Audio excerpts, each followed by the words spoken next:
Previously on, a leg of glazed ham is committing to the bit and is talking about One Tree Hill.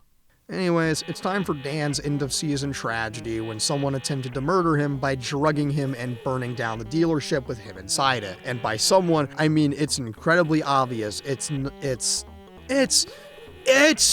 not important because Jaylee Hames Scott is back in Tree Hill. Dung, dung. I don't want to be anything other than what I've been trying to be lately. All I have to do is think of me and I have peace of mind. I don't want to be anything other than what I've been trying to be lately. All I have to do is think of me and I have peace of mind. I'm tired of looking around rooms wondering what I gotta do or who I'm supposed to be. I don't wanna be anything other than me. Season 3, Heart Diseases, Literally and Metaphorically. Episode 46 out of 187. The dealership is burning, Dan is still trapped inside, and the fire is getting more and more violent. Anyways, who gives a shit? Peyton's dealing with the fact that she has 2 moms, a birth mom and an adopted one. The adopted one is the one she thought was her real mom, and she's been long dead. Anyhow, Dan, for some reason, is still alive. Maybe it's because the fire inside him burned brighter than the fire around him, but he's not nearly cool enough for that. His ass is not Joshua Graham. Time goes on, and Lucas is at the airport, and Brooke misjudges Lucas with flowers being for her instead of his mother. Ah, shit, Peyton's painting her room again. God, her walls must be like 9 inches of paint thick. Anyhows, Dan is home and furiously searching for one of those damn annulment papers because he's determined to ruin his son's marriage. But he's an angry boy over the dealership fire. Someone clearly tried to murder him, and they, like everyone else in this show, don't know how to finish the job. He'll spend the rest of this season searching for answers. Anyhow, back to Jaylee Hames Scott. She's trying to fix her marriage, and Nathan is being a sad little angry bitch boy. Brooke and Lucas be talking again, and she wants a non-exclusive relationship, and he'll stupidly try and win her over when Peyton's right there. God, choose her. Jesus Christ, dude. Anyways, speaking of Peyton, she and the boy be talking when he helped her deal with the whole Peyton's mother situation. Anyways, speaking of her dad is back and he confirms that Ellie was in fact her mother. She's kind of mad at him and, anyways, Jaylee Hames and Nathan managed to fix the damages done, and the divorce has not been televised. Anyways, Brooke rented Nathan's old apartment because he's living at home now. Speaking of Brooke Davis, she's a wee bit stupid because she won't commit to Lucas, quote, because of the drama, and fails to understand that the drama will come from her ass not committing. Blah blah dialogue between Brooke and her best friend, and oopsie, Lucas is dying because he can't afford HCM meds, and yet he's still ballin'. Oh, yeah, I forgot to mention that Peyton's dad switched actors, and it's not really that noticeable. Other bullshit occurs, we don't care. Jaylee Hames is moving in with Brooke because her marriage is still on the rocks, and Nathan is ballin' in Florida. Lucas and Brooke Davis kiss on the beach, and we're so back to them Life is Strange ass shots around town. Oh yeah, the show also really wants you to think Lucas burnt down the dealership, but no, he didn't. Sorry to spoil it for you. Episode 47 out of 187. Aw, hell no, Lucas is back on that reading bullshit. Anyhows, though, there's gonna be a beach party tonight, and everyone's setting up. Brooke and Peyton discuss who the available guys are in the strangest best friends scene I've ever seen. Also, Brooke thinks Peyton's dad is looking kinda sexy, though, and she says, direct quote, he's a total dilf without a hint of irony. Oh yeah, guess who just got back today? That wild-eyed basketball boy who's been away, and he's an angry bastard who's back on his bullshit and hating Lubisky. Speaking of bullshit, Peyton and Ellie meet again, and she tells Peyton why she gave her up for adoption. It was for drugs. but she also starts telling Peyton all the things she knows about her, and then Peyton goes to yell at Larry for not letting her see her mom. They fight, and cry me a river, I still don't care. Set the party up, Lucas is a dumb idiot for thinking that winning over Brooke is a worthwhile endeavor, but it sure isn't. Anyways, it's time for the powder keg to keep building because Haley just found out Nathan and they're gonna talk, but not really because teen drama.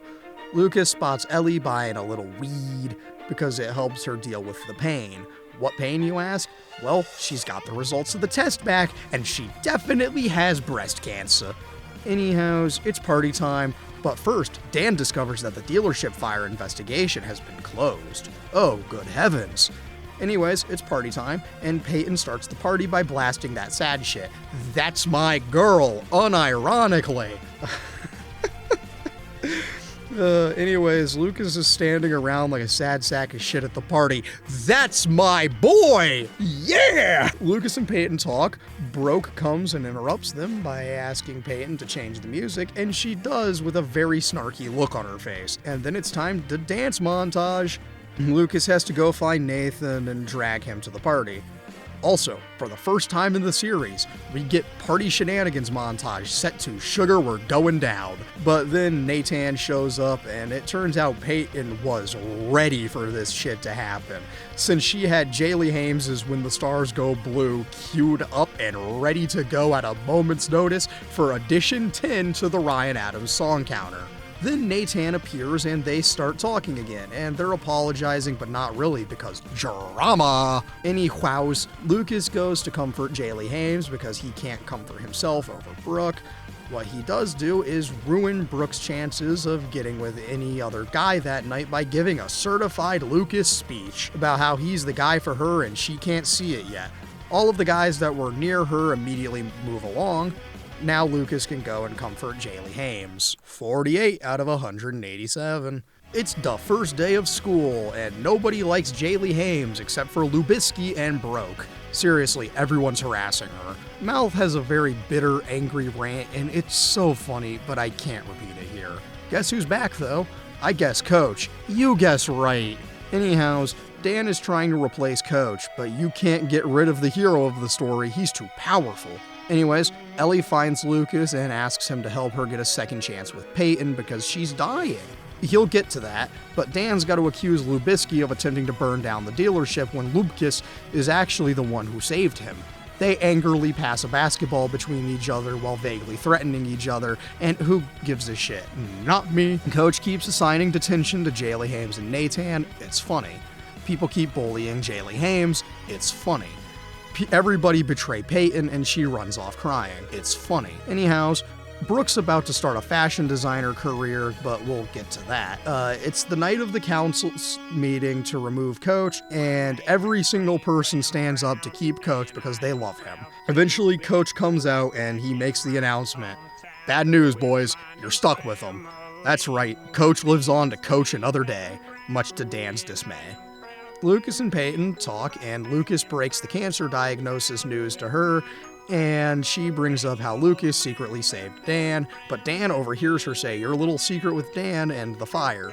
And Dan gets pissy! He's out for blood, and he starts to choke Lucas out until Peyton reveals that he actually saved him. Lucas then tells his story of saving Dan. He threatens both Lucas and Peyton to keep this act of actual assault and attempted murder secret. Anyways, Nathan comes to visit Jaylee Hames, and he mentions how he's been looking into a divorce. Looks like divorce is back on the menu, boys! Broke then tries to get Lubisky to stay over, but his iron will not fail because he's waiting for that exclusivity. My man!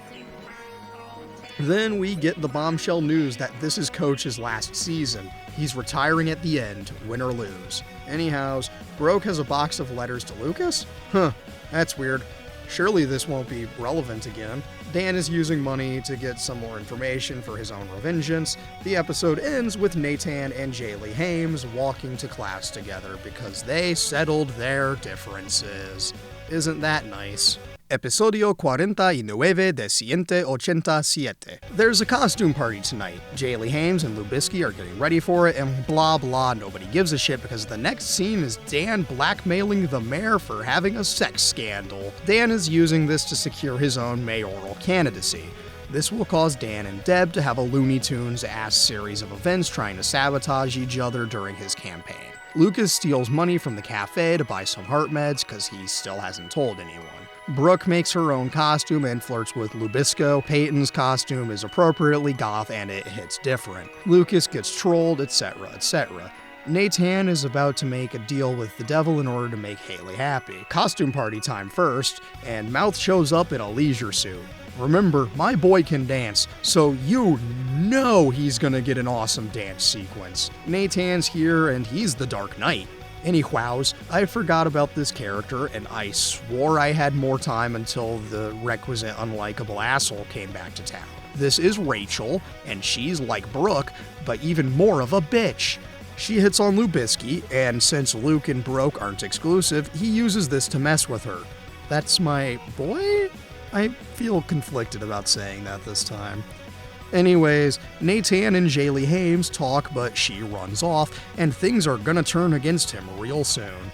Mouth and Peyton dance, and it's a really fun sequence because Mouth can bust it down. My man! Anyways, real band Fall Out Boy is here. Just thought I'd mention that. And, sir, a second Batman has entered the building. He kisses Jaylee Hames and then leaves.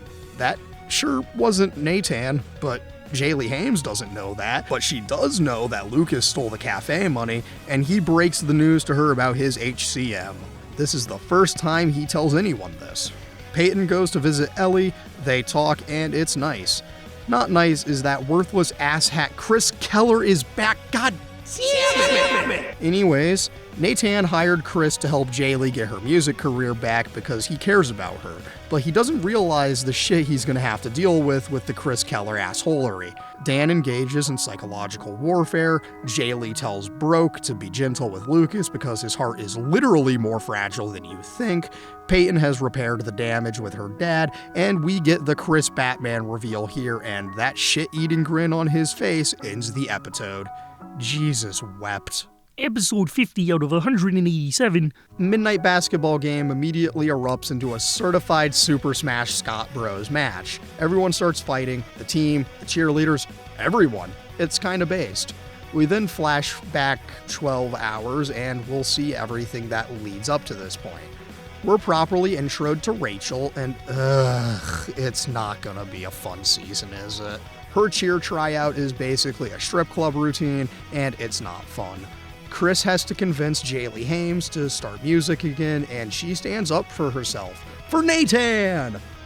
Even though this whole operation was his idea.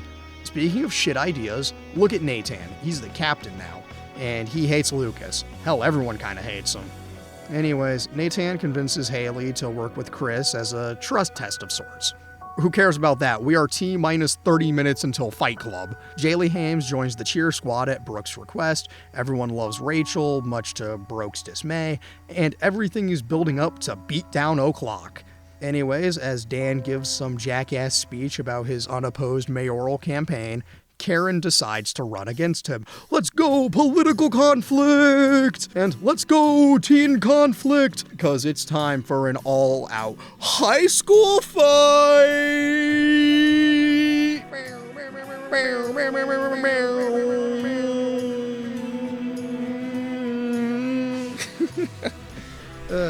Coach then berates the Scots, and then he makes Lucas a captain as a means of forcing them to work together.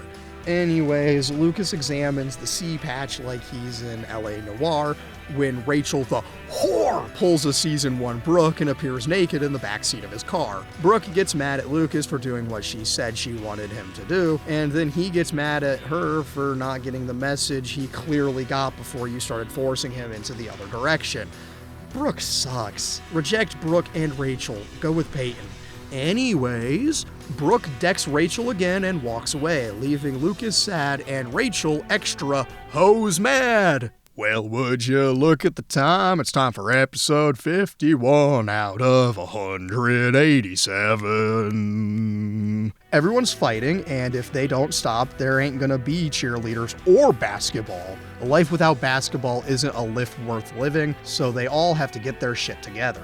Actually, none of this matters. Everything you need to know about this episode includes Rachel just being the worst person you could possibly ever encounter. And much like Felix, I'm gonna say screw this shit and move on.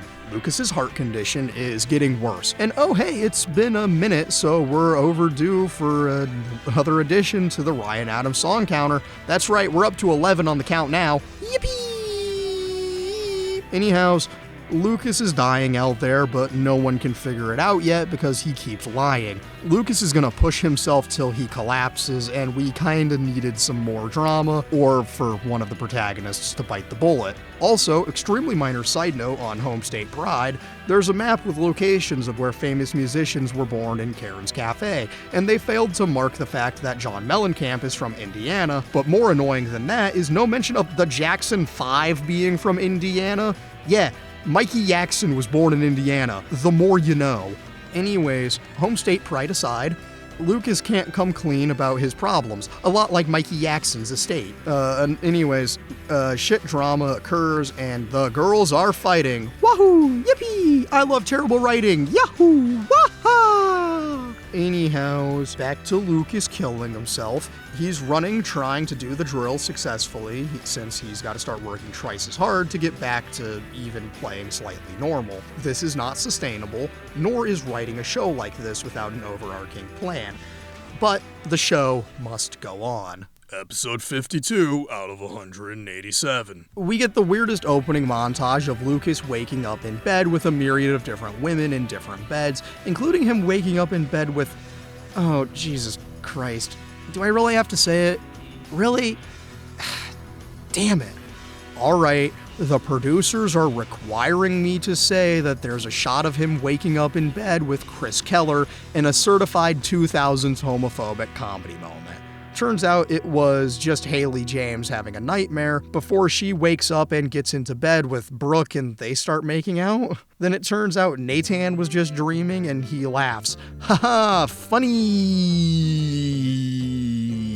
God, I hate it here. Anyways, tonight's episode is all about the results of this boys' draft that led to pointless infighting and dates that occur as a result.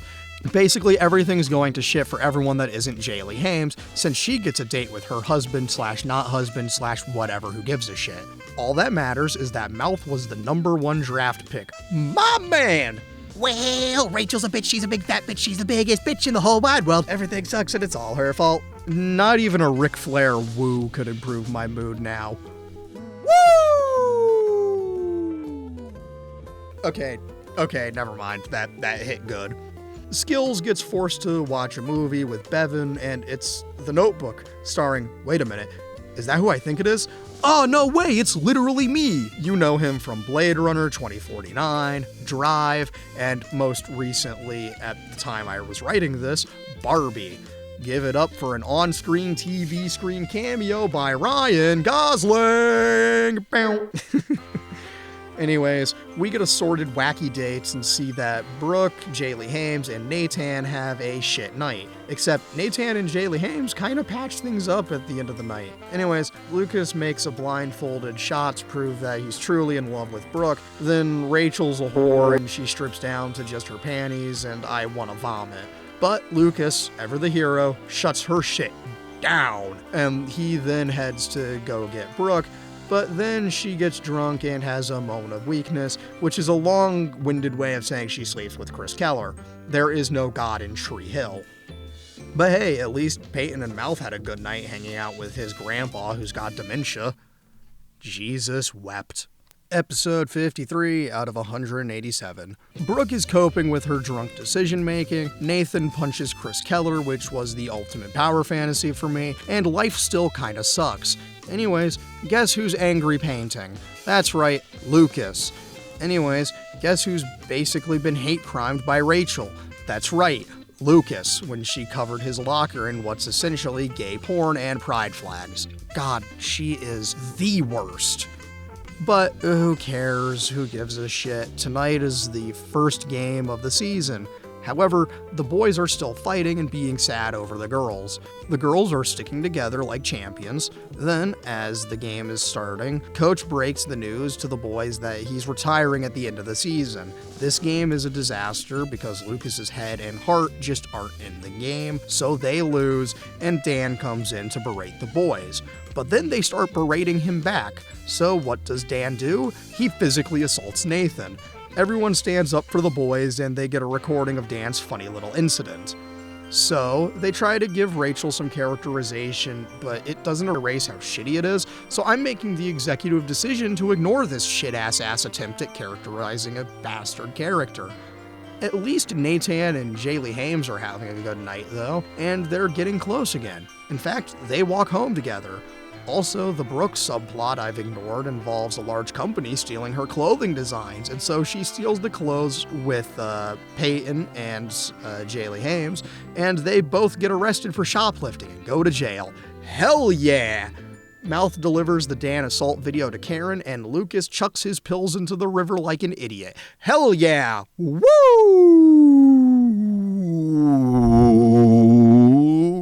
Episode 54 out of 187. Peyton's visiting her dead mom, and then behind her is Angel of Death Peyton, or her guilt, but Angel of Death Peyton sounds cooler and it inflates the word count, so that's what we're gonna call her. Angel of Death Peyton is here to berate her.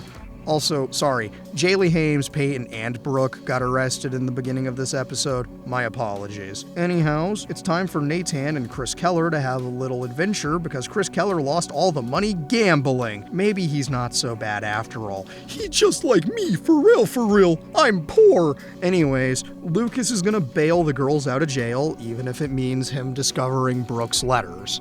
Shit's falling apart for everyone, because of course it is. Anyways, funny gag with Nathan and CK heading to go gamble their money back comes when Nathan slams on the brakes, making Chris Keller's head hit his head so hard against the dashboard that the jammed cassette tape shoots out of the player. He also makes him slam his head against the dash again, and it's funny. Anyways, Dan now thinks Keith tried to kill him because Keith likes the same brand of drink that was involved with the dealership fire or something. I don't give a shit because I know things, but he doesn't, so we go next. Later, Brooke visits Lucas and they kind of fight, and it's so over for them. Maybe he'll realize that Peyton's the one for him, or maybe he's fucking stupid. Anyhows, Broke Davis is gonna start her own fashion line like a champ. Cut back to Peyton and sexy Angel of Death Peyton, and they're fighting. Anyways, it turns out that Peyton lost Ellie's bracelet, but Brooke comes in to steal some Peyton sketches, and she's gonna put them on some clothes. The boys are failing horrendously, and they're losing everything they have. Anyways, we get a little montage of sewing, some gambling, phone calls, and other such nonsense. It's fight night now because the riverboat gambling turns into a riverboat heist, and the boys gotta jump off the boat and swim to safety. They, somehow, against all odds, get away. It's election day, and it's not gonna end well for everyone. Karen's speech is good, but Dan's emotional manipulation speech does better. Everything's going horribly wrong for the guys, but Nathan punches Chris Keller in the face super hard 3 times, and it's very based. Blah blah, petty drama and character stuff occurs. Can we get to the good stuff again? Oh yeah, Chris sold his guitar to get the money to give Nathan all of Haley's master recordings for her new song, and Chris Keller is out towards wherever's next for an asshole like him. Peyton and Angel of Death Peyton argue some more, and it's fun. Her subconscious knows better than she does because her subconscious knows that Lucas is the one for her. Anyways, Mom lost the election and Danny Boy is the new mayor of Tree Hill. There really is no God in Tree Hill. Anyways, Lucas knows who attempted to murder Dan, and guess what?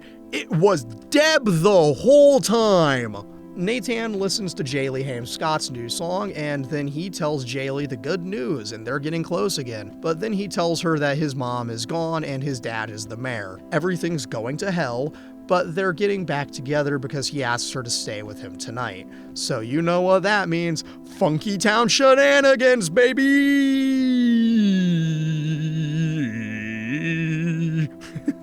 Brooke then gives Lucas the letters she wrote for him, and he forgives her sins. They go out together. They get together because he's severely brain damaged and oblivious to the fact that Peyton's available. God, just pick her. It's so simple.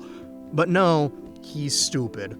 At least he's happy, I guess. Episode 55 out of 187. Anyways, both Scott bros are going on a road trip, one to see his mother and the other going with Peyton to go see her mother. It's a trust test for Brooke, but it's a glaring highlight of his wrong choice in girl for the audience. I'm just saying. I'm just saying. Don't shoot the messenger, I'm just saying. Anyways, this is when Deb confesses to Nathan that she did start the fire. But who cares about that? It's about Peyton and her mother. So, Peyton and her mom bond over a music business project, and Lucas goes to visit an old friend, and it's kind of funny. Brooke is having a crisis trying to produce like 50 dresses, so she employs some cheerleader and child labor like an absolute champion. Hell yeah, that's my girl! Anyways, as Peyton's mom shows Peyton her record room, you can very visibly see a production assistant in the background, and it's very funny to me.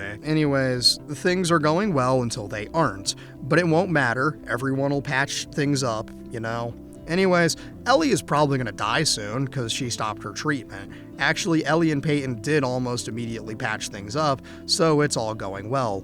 Brooke and Lucas have a fun night of river court basketball where Lucas just wrecks shop because he's based like that. Episode 56 out of 187. The boys can't stop losing! But it doesn't matter because Jaylee Hames has a heart boner for Nathan Scott, so they're gonna get it on. And good for him, I suppose. Anyways, who gives a shit about that? Keith is back, bitches! Aw, man, does it feel good to see our favorite uncle again. And he just straight up admits that he came back for Lucas's mom, but also because of the fire, but mostly for Lucas's mom, which is incredibly based, and I respect the hell out of him for it. Anyhows, the boys are off to an old dilapidated gym since they're 0 and 2 this season.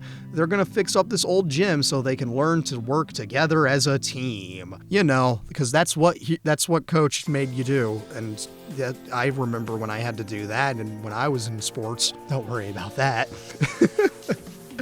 This is the new court for the season since they suck something fierce.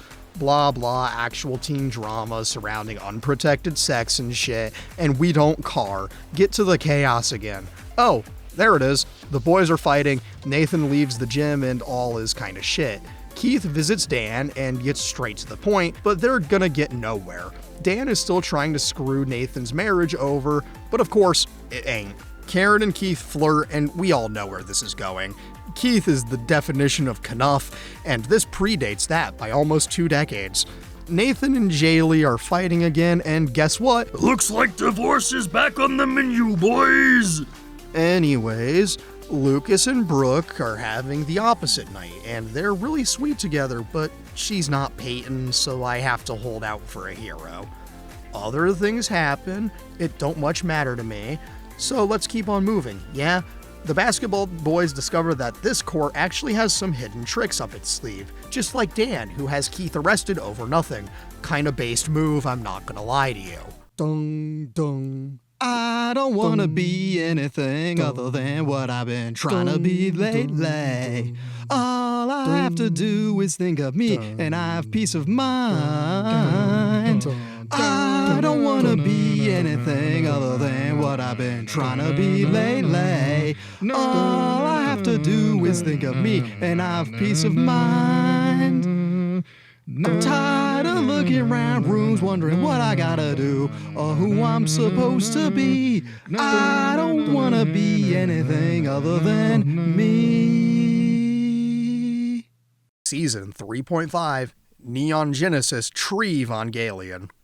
Episode 57 out of 187. It's an episode all about college, and I hate this. I never want to think about the college application process ever again. Also, it's an interrogation of Keith where they have nothing and Dan assaults Keith. They have no case against Keith, but they do have one against Dan. Not that they'll do anything against him, though. Anyhows, college basketball shits. No one besides Jaylee Hames, the nerd, has picked out where they want to go to college already, and this is the time they should have known. And when I was in high school, my deadline was November 1st for early application submission or some shit like that. And I had it figured out when I really started looking for schools. God, it's infuriating how this episode came out when I was in preschool. Anyways, having lived through this shit myself, I have no interest in watching or recapping it further. Keith and Karen go on a date, actually, and that's nice. It's to the game. Not as nice.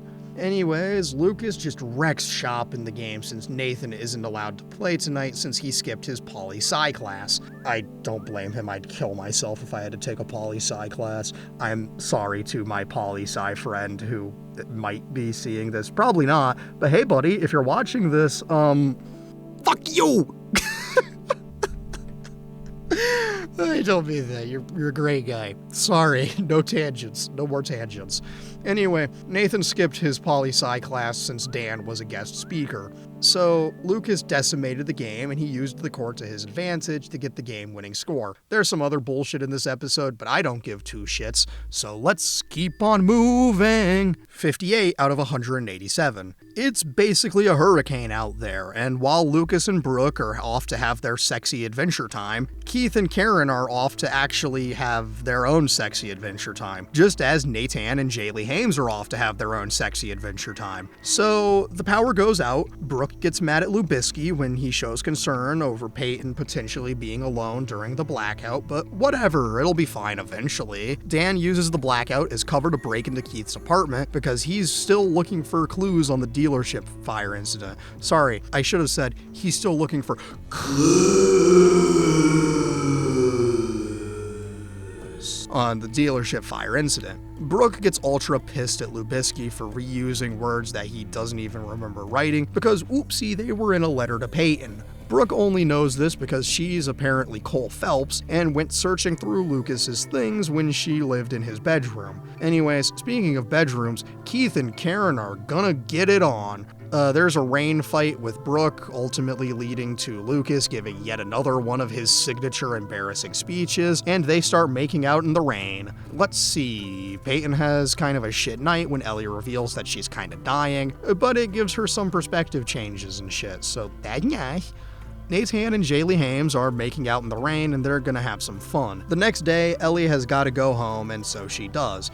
She puts on her favorite song and she's feeling weak. She lies down on the floor and slowly drifts away, succumbing to her cancer as the benefit album she and Peyton made gets printed. Peyton comes with the CDs to show her and finds her other mom's dead body on the floor because Peyton simply can't have anything good in life. And don't worry, this is only the beginning of her series of unending tragedies. The episode ends with Peyton scattering her mom's ashes in this old field that was once a concert site she talked about. Episode 59 out of 187. Anyways, let's follow up the very emotional, heartfelt episode with some wacky bullshit. Yeah. This episode has a guest appearance by actor Texas Battle, who, outside of having a fantastic name, is notable for being in Final Destination 3. Not really relevant, but what is relevant is the girls going on a road trip to a fashion show. But then Brooke is forced to choose between fashion show or cheerleading, as this was all Rachel's master plan to get Brooke out of the picture for the cheer classic whatever competition. You know that thing from like season 1 or 2? I think it was season 1. Yeah, season 1. Yeah, that thing. Again, it's back. Anyways, at the classic, Coach cockblocks Keith, and it's pretty funny. Melodramatic bullshit ensues, and we do not care because Lucas and Nadahan are having an old friend for dinner. Or, I guess an old friend is having them for dinner? It's not cannibalism. They're having dinner with guest star Texas Battle. Blah blah, teen girls with teen boys shits, and we don't give a single shit. We get a funny scene of Skills tricking Bevan into teaching him how to swim. It's a funny gag because it's a payback for him getting notebooked. Coach cockblocks Keith again, and it's genuinely even funnier the second time. Also, for some reason, the show, obsessed with Ryan Adams, fails to play New York, New York when a main character ends in New York. The Ryan Adams song counter remains at 11. Nathan and Jaylee Hames are now in the same hotel room for the night. Also in the same hotel room for the night is a very drunk Peyton, courtesy of Rachel trying to tear Brooke and Lucas apart, in the same room as Luke. Anyways, nothing happens because Lucas is a good person. Peyton then says, quote, "I feel like you're always rescuing me." And how little she knows. Alright, anyhows, Brooke is back and she sees Lucas and Peyton in the same room. She has a wacky misunderstanding and it's a relationship built of glass. Anyways, Rachel's plan has failed because the team all immediately flocks to Brooke for their routine because Rachel's a control whore. Anyways, her routine falls apart and the girls just start having fun, and even the boys join in on it. Everyone's having a great time, except for Rachel, who should just get out of the show. Anyways, Keith and Karen finally propose to each other, and they're gonna get married. Episode 60 out of 187. Anyhows, we're back to school and someone leaked the time capsule. All of the angry and vindictive things everyone said during that week are coming out into the air. It's supposed to be a mystery who leaked this, but take on guess. It could be Rachel. It's all Rachel's fault, and she's directly responsible for what's coming next time.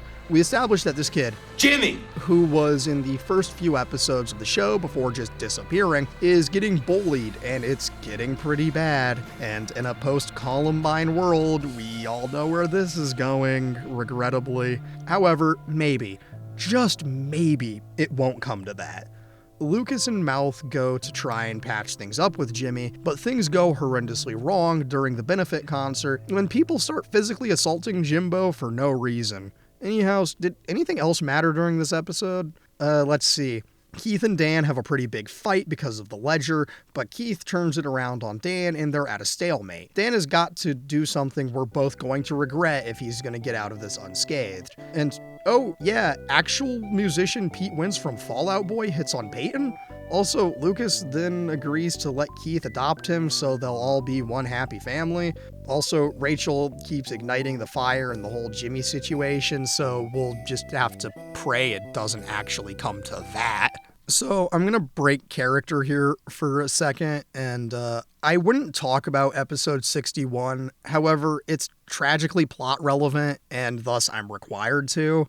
If you're sensitive to issues surrounding school shootings, just skip ahead a few episode recaps. I'll put the time code on screen. I don't like to put disclaimers for pacing reasons. I feel like it kind of screws up the flow, and I have to break character like this. But I feel like it's in my best interest to give you a heads up here because it's a bit rough, especially for a shit show like this. Use your own discretion. I will tell you it's not very graphic what happens, but it's just enough to where I want you to know beforehand, just for your own sake. If you don't care, let's just get into it. Episode 61 out of 187. Well, we've skipped the intro, and we've got an opening focusing on Jimmy looking into the school while smoking a cigarette as his time capsule manifesto plays in the background. He walks into the building, and Jimmy gets bullied, and he whips out a gun. Yep, this show has all of the grace of a toddler with scissors. However, they have tact because Jimmy doesn't kill anyone. But Peyton's been shot in the leg, and she's bleeding out pretty bad. She's holed up in the library, and she'll be safe. Peyton and Jaylee Hames are still inside the school when Nathan and Lucas come back to school. Nathan is not about to let his wife die in this, so he runs into the building like an idiot. Luke then goes in after to try and save him and stop him. Anyone not inside the building has been successfully evacuated, and we're in the tutor center with Haley, Skills, like 5 other people, and Jimmy. Nobody knows he fired the shot, so he's got a room full of hostages. Great. Anyhows, the boys split off to go find Jaylee and Peyton respectively. We follow Lucas and he finds Peyton, who, as previously mentioned, was shot in the leg. Leave it up to Lucas to be her hero and save her again. They'll spend a lot of this episode holed up in the library and talking. Back in the tutor center, Nathan reaches the door. There's some fighting over should they open the door. They do, and they're about to get out when Jimmy pulls out the gun and is now taking hostages. Outside the school, we get all of the usual bullshit arguments that are somehow still happening today. God, I I love the American education system. Anyhows, this politically charged episode only gets fucking worse when we see that the news is here, ready for their new headline, just like the real world. So it's nice to know that nothing ever changes. Back to the library, we've got Lucas trying to keep Peyton awake and okay. We get more politically charged dialogue, and it just feels really insensitive to have this episode happen at all. Anyways, Peyton, in a state of thinking she's dying, tells Lucas how she really feels and kisses him. One of the hostage girls is diabetic, and she desperately needs to get her insulin, so Jimmy lets her go. Eventually, Keith manages to convince Mayor Dan to let him in and try to talk Jimmy down. And it's convenient that it lines up with Lucas having to go get Peyton outside now, otherwise she's probably gonna die of blood loss. Jimmy is now in the hallway and he sees Lucas carrying Peyton. He stops them, but then Keith comes in to talk Jimmy down. Keith manages to secure safe passage for Lucas so he can save the girl. They escape and they'll live another day. Keith talks to Jimmy and he's successful in stopping the shooting, but unsuccessful in keeping Jimmy alive because he kills himself. Then, as Keith kneels beside the body, Dan comes into the school, picks up the gun, and murders his own brother. That is how the episode ends. Episode 62 out of 187. And now it's time for Keith's funeral and Dan being haunted by flashbacks and the ghost of his brother. We're given an episode just entirely dedicated to the stages of grief, and for my own sake and yours, I'm going to skip over this whole episode, even if there's some rare good character stuff in there, and it establishes that Dan does actually feel guilt over killing his own brother. The episode's end is worth mentioning, I suppose, so I'll summarize it in one sentence. Lucas manages to forgive Jimmy, and he and the Rivercourt guys attend his otherwise completely empty funeral. Episode 63 out of 187. Well, the intro is back now, so I suppose we're back to normal. The gang and Rachel, tragically she's included in this, are heading up to a cabin in the woods. Peyton's in a relationship with Pete Wentz from Fall Out Boy and no one believes her, and they make a joke about Kanye, which makes it all the more tragic that they never played any of his songs in the show, because this is the peak era of his music, late registration and graduation era Kanye, so the good stuff, back when it wasn't a shameful thing to say you liked his music, That's just some history stuff. Anyways, the fact that Rachel, as a character, is still alive is pretty shitty. Anyhows, we are back to that goofy teen shit with the boys on ATVs, and Nathan is gonna ask Jaylee Hames to marry him again, but this time it'll be in front of all their friends. That big romantic gesture, right? There is some shenanigans that ensue over the wedding ring being missing as a result of this. Anyways, who cares about that? Brooke gets caught having an orgy for one because of whatever Lucas wrote in his latest love letter to her, and they refer to this as brooking yourself, which will be the most insane repeated in-joke in the series, and I cannot believe that that's the bit they went with to keep bringing back, but who cares? Peyton gets kinda stood up by Pete Wentz from Fall Out Boy, but don't worry, he'll be here at some point. And the next morning, guess who's there? It's Pete Wentz from Fall Out Boy. See, I told you he'd show up. Brooke thinks this was a dream, but it sure wasn't. Not particularly like it matters. We get some shit teen dramas just for one episode. The quest to steal Jaylee's ring back after she manages to find it is pretty funny, and eventually Jaylee and Nathan get re-engaged, Pete Wentz disappears, Brooke stole something from the cabin. It's pictures of how Rachel used to look, and everyone goes home. Episode 64 out of 187, Season 3, Episode 19, or Episode 64 out of 187, or I slept with someone from Fall Out Boy and all I got was this stupid song, begins with the boys getting back on the court with a very special all-black jersey in remembrance of Keith. Everyone's getting all set up for the game, but Lubisky gets out there and he just can't play. He gives up and coach understands. But the boys stay together and forfeit the game because they'll stay together and they'll fight together because they're a team, damn it! Anyways, Brooke makes posters of the old obese Rachel photos and plasters them all around the school. Rachel is sad, and I don't give a fuck, and neither does Brooke. I know I should be against everything that's happening right now, but Rachel sucks and 1000% deserves it. Mouth tries to tell her she's wrong for doing this, but I'm sorry, buddy, you're wrong. Anyways, guess who's back in town? That's right, Uncle Cooper, my man! Less cool, and what makes him not my man, is that he's seeing this girl that he thinks is 26, but is actually 17, and it's Rachel. Yeah, Rachel is lying to this innocent guy, is like forcing this innocent guy to commit a crime unknowingly, and is 100% emotionally manipulating him. She's the worst, and this is why I have no sympathy over the poster incident. They keep trying to give her some characterization, and don't care, didn't ask. So let's assume that neither of us care and move on. Nathan and Jaylee Hames Scott are having a good time, and they're gonna get married, but they have to take some church-mandated compatibility test, which is a fake test to get the real test to determine if they're truly compatible. Lucas is having a crisis of basketball, and he gives an inspirational story about how Coach Whitey was a part of the first interracial basketball game played in North Carolina, and he tells them about how important basketball is, and this convinces Lucas to stay. Also, this is actually the story of how Coach Whitey got his name Whitey. This truly is the moment Coach became Coach.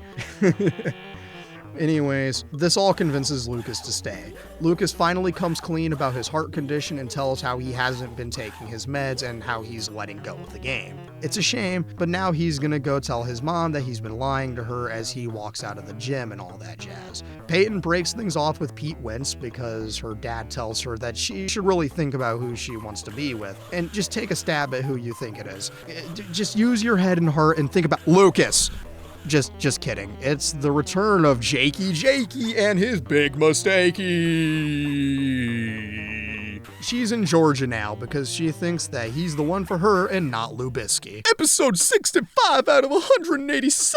So Peyton visits Jakey and we learn about his whole thing about the baby, everything that it implies, and see her bond with Jakey. We get some evil Dan, and he's ready to steal his house back from his bitch ex-wife, or whatever. There's some shenanigans with Dan in Tree Hill, and Deb got a restraining order against Danny Boy. Thank God. Anyways, Rachel's lies catch up to her, and her life comes tumbling down. Yes! Let's go! Yes! Nathan and the boys are up against their hardest opponents yet, and after a little blood, Nathan comes back in Lucas's jersey and wrecks shop using the techniques his brother would have used in order to find his dreams. It comes down to one free throw. He makes eye contact with this asshole who's been messing with him the whole game, and he has the smuggest look on his face as the ball goes in smoothly, like a champ. Anyways, Rachel forces herself on Uncle Cooper and coerced him into sex, so he's the victim of a crime as far as I'm concerned. Anyways, in Savannah, we see Peyton lose her goddamn mind and try to marry Jakey, even though he's not Lubisky. Episode 66 out of 187. We open with some fairy tale narration about a girl and a boy getting married, played over the shot of Peyton's car breaking down when she first met Lubisky. Long story short, Jakey just isn't that guy. Lucas and Mom went on some college visits and they're coming home now, just in time for Nathan and Jaylee Hames' wedding rehearsal. Anyhows, it turns out that Peyton's dreams have gotten in the way of her and Jakey because in her sleep, she says, "I love you, Lubisky." Shit, I meant, "I love you, Lucas." She's now at home crying because we know that her and Jakey weren't meant to be. And because Brooke is the only real thing standing between her and my man. Anyways, rehearsal dinner time at Trick, and so you thought you might like to go to the show to feel the warm thrill of confusion, that space cadet glow. Ooh, what's the matter, Haley? Is this not what you expected to see? A recreation of your love story as performed by all of your friends. It's actually a super fun sequence full of jabs at both Nathan and Jaylee Hames. It's all going really well until Peyton sees Lucas and Brooke kiss on stage, and she has a Jakey flashback to when he comforts her to make the right choice and just get with Lucas. We get an intermission of character shit, and it's all fine and well, but can we get to the fun reaction stuff again? Anyways, due to some sickness shenanigans, it looks like the final scene is going to be performed by Peyton and Lucas? Oh boy, surely this won't have any other connotations for them. Peyton has a Lubisky montage and forgets her lines, and she realizes that he's the one for her. She stumbles out her last line and she's crying. What a shame. The fairy tale narration is supposed to be about Nathan and Jaylee Scott, but it's kind of about Lucas and Peyton. Speaking of, she tells Brooke that she still has feelings for Lucas and they'll bicker about this later. We pan away and out before we can see the aftermath. Episode 67 out of 187. Y'all ready for another season finale? Can't believe that this is the third one already. It's wedding day, bitches, and you know, I'm so proud of this show for going one whole season without a car accident. Sorry for the unrelated comment, it doesn't much matter now. Brooke and Peyton are fighting again, and it doesn't much matter because we all know where my man is gonna end up. Wedding day shit occurs, and Rachel really shouldn't be there, especially since she's just here to ruin everything since her victim, Uncle Cooper, is here. Dan is also here for some godforsaken reason, so we straight up can't have nice things. There is no God in Tree Hill. Maybe there is though, as the wedding goes on very smoothly until Rachel be like, "What a shame, the poor groom's uncle's a whore!" And I wonder if these people haven't heard of closing the goddamn door. Anyhows, the actual wedding ceremony was nice, and Lucas walked Jaylee Hames down the aisle since her parents simply won't be here ever again. Rest in peace, Huey Lewis. He's not actually dead. But in the context of the show, he is, right? Remember that from season 1? I told you that was a thing. I mean, season 2. I told you. See, I told you he was dead. And you didn't believe me. I told you and you thought I lied. But nay, I told the truth, and you didn't believe me. Yarg! This fucking spirit of Davy Jones possessed me for a moment. What the fuck? Back to Rachel screwing everything up since she's the aforementioned whore, not Uncle Cooper. Also, Deb just drops that she tried to kill Dan, not Keith, which means he killed his own brother for nothing. So at the after-party reception / whatever it's called, I wouldn't know, I've never gotten married, Brooke and Peyton are fighting again, and their 10-year friendship is over, just like that. It's time for the first dance to More Than Anyone by Gavin DeGraw, which is one of two of the funniest things they could have done. Funniest thing they could have done was play I Don't Wanna Be by the same guy, as it would have been a very funny call to the title sequence, right? Anywho's, during the open dance, Lucas tells Brooke about what happened during the Jimmy incident when Peyton was bleeding out and they kissed. Lubisky and Brooke fight, and it's maybe finally over between them. Thank God. Peyton better for real. Anyhows, it's time for the speeches again, and Lucas goes out and drops another banger speech like he's a basketball coach or something. Brooke gives a Shakespearean speech, and I'm sleeping through it because Shakespeare makes me roll my eyes through the back of my skull. Uncle Cooper gives a speech, and now it's time for Rachel to screw everything up because she's the worst person alive. She makes her accusations as though he wasn't the victim, and then she steals the limo that was supposed to take Nathan and Jaylee to the airport for their honeymoon in London. Because it rains all the time, you get it? Even though, it can't rain all the time. That was a reference to The Crow, by the way. I felt the need to explain that one. Anyhow, Rachel steals the car, and Cooper tries to stop her by getting in with her. He shuts her shit down, but as they cross a bridge, Rachel steals the wheel, and it's been too long since we had a car accident, so we're ending the season with this one this time. Let's go! Brooke and Lucas repair the damage, and damn it, I thought it was over between them! Anyhow, Lucas's mom is pregos with Keith's kid. How nice. But it's still so over between Brooke and Peyton. What a shame, since Peyton will win the war.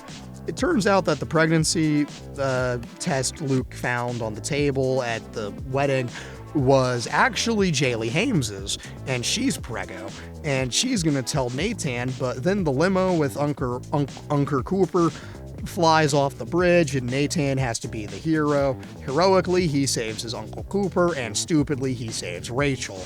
We end with our Life is Strange ass shots around town, and it's such a sadness. Lucas ends this out with a Shakespeare, and I hate it here. Next time on A Leg of Glazed Ham is committing to the bit and is talking about One Tree Hill. Nathan and some delayed help from Lubisky. It's intro time! And you know what he really should have said is, you should kill yourself now! Your life serves no purpose. Surely nothing will go wrong here.